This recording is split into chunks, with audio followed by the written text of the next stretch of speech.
জিন্দাবাদ জিন্দাবাদ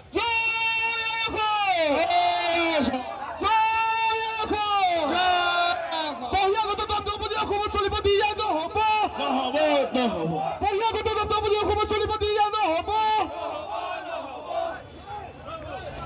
আমাৰ যিসকল সৈনিক গাড়ীৰ পিছফালে ৰাখি বেনাৰৰ পিছফালে আহিবলৈ অনুৰোধ জনাইছো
আজিৰ প্ৰতিবাদস্থলীত উপস্থিত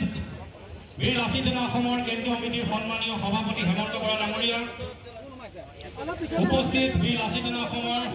জনজনীয়ে কেতিয়াও শান্তিৰ এটা বাতাবৰণ তৈয়াৰ নকৰে অস্ত্ৰৰ জনজনীয়ে সমাজত সদায় অস্থিৰতা বিয়পায় গতিকে আমাৰ কথাটো কি আছিল যে খিলঞ্জীয়া মানুহৰ স্বাভিমান খিলঞ্জীয়া মানুহৰ জীৱন সম্পত্তি নিৰাপত্তা প্ৰদান কৰাটো সদায় দৰকাৰ এখন নিৰ্বাচিত চৰকাৰৰ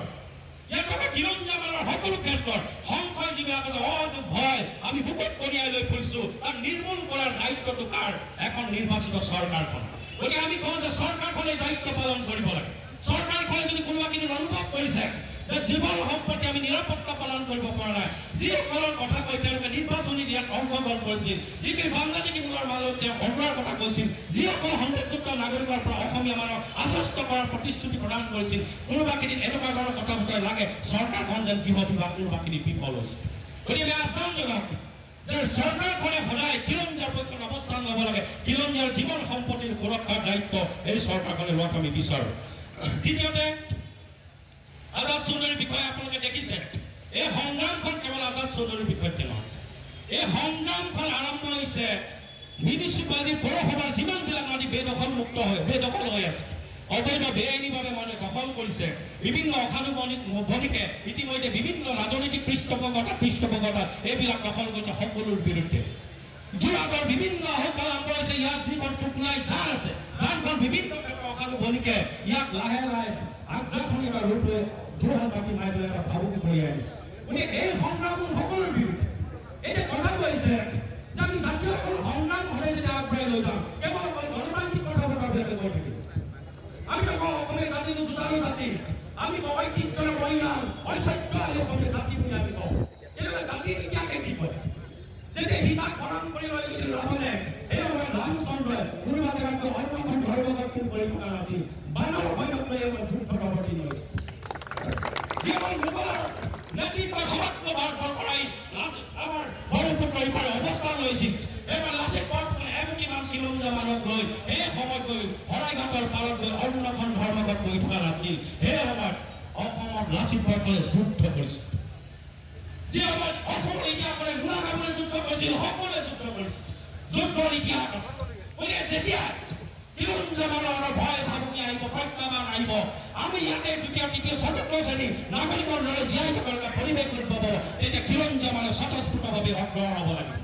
হাতত সংগ্ৰাম লৈ উত্তম হৈ জাতি ৰক্ষাৰ এখন মহা সংগ্ৰামৰ সংকল্প সকলোৱে ল'ব লাগিব কাৰণ তেওঁলোকে সংগ্ৰামৰ শপত খাই জাতিৰ সদায় উদ্ধাৰ হৈ আছে ভৱিষ্যতৰ জাতিৰ সংঘবদ্ধ হোৱাৰ নদী আছে কোনোবাই আমাক সমালোচনা কৰিব বিভিন্ন প্ৰশ্ন